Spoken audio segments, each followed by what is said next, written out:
સુરતના કોસાડ વિસ્તારની સંબંધોને લાંછન લગાડતો કિસ્સો સામે આવ્યો। નાનીના માનેલા ભાઈઓ 12 વર્ષીય બાળકી સાથે દુષ્કર્મ આચર્યો। બાળકી 2 મહિના અગાઉ નાનીના માનેલા ભાઈ રબીઉલ પાસે ઉંદર મારવાની દવા લેવા ગઈ હતી।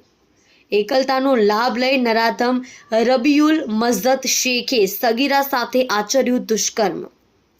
સગીરાને થોડા સમય પહેલા પેટમાં દુખાવો પડ્યો અને હોસ્પિટલમાં જતા ગર્ભ હોવાનું સામે આવ્યું।